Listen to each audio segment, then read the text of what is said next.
If you would like to develop a board portfolio, which is an increasingly common theme with executives that I'm speaking with, there are a number of reasons why you would consider partnering with Kylie Hammond to help develop that profile in the market.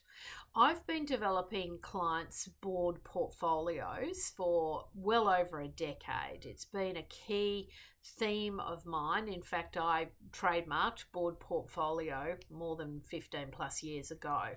I have helped hundreds and hundreds of very, very senior chairs and non-executive directors develop their board portfolio and to typically get a portfolio up onto really solid commercial terms. So that means generating a reasonable level of income. And the vast majority of my clients would be sort of in that 300 to 500,000 range from a modest board portfolio, and then we have a cohort of clients who are typically serving in either the very substantial ASX listed organisations or very, very large private company environments, and they're earning over that $1 million mark.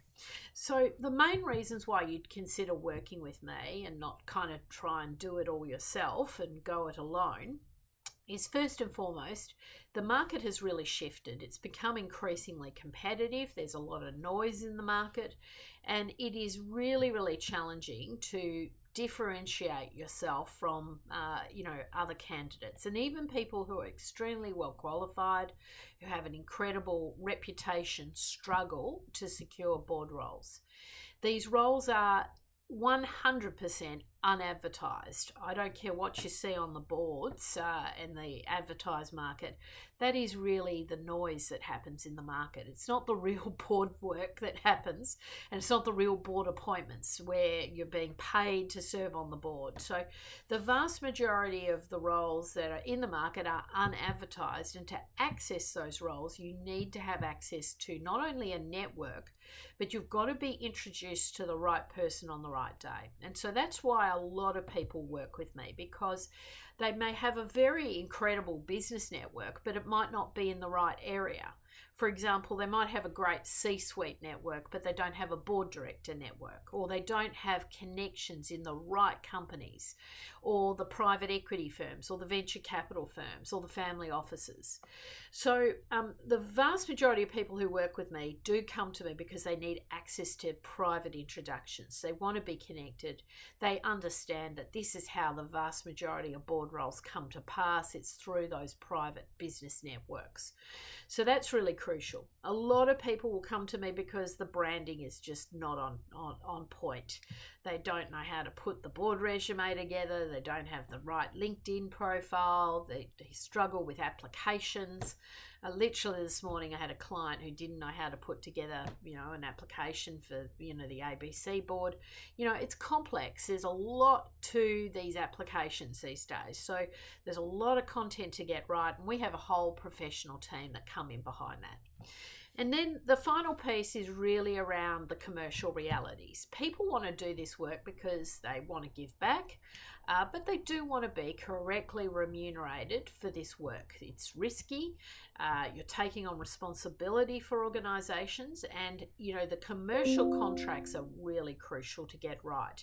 It's also important, if you're going down a pathway of advisory type work versus non-executive director work, that you don't fall into a trap of potentially being deemed to be a shadow director, still taking on risks and issues that you really shouldn't be doing. So we work in partnership with you to do due diligence, contract negotiation, and we come to the table with a bit of a sense of who's who in the zoo, really being very conservative with our approach so that our clients are taking a low risk approach to their board portfolio.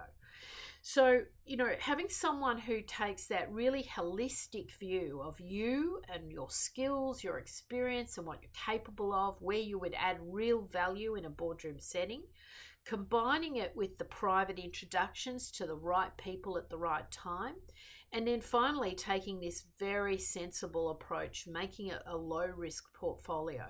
And of course, often what happens is we develop a portfolio of activities. So it could include mentoring, it could include consulting or advisory work, facilitation. It could include education, so training or lecturing or speaking events. So there's all sorts of elements that can come together, but the most important bit is making sure this all complements and comes together in terms of an overarching board search strategy, so that there is a real method to the madness of putting together a board portfolio so that it becomes sustainable. Now, what typically happens is in the 12-month partnership, we get these portfolios up onto really solid commercial terms. And then in the subsequent years, the client can then ramp things up and go to another level and another level. Many clients re-engage with me year on year for board refreshment. But regardless, we remain friends for life, and we will be constantly interacting with each other as other board opportunities come on and off your portfolio. And of course, you'd be working with the Tiger Board's board search practice and getting exclusive access to roles and opportunities. Now, I can only work with a limited cohort of clients, so I am almost at capacity, but I do always try and take on a couple of new clients per quarter. And we will be working with you to develop that board portfolio that's right for you and really tailored to your unique requirements. I'd love to have a discussion with you about that and have a chat about where you are today, where you'd like to be in the future, what has worked and maybe what hasn't worked so far, and how our services could really complement. So I look forward to speaking with you about board portfolio.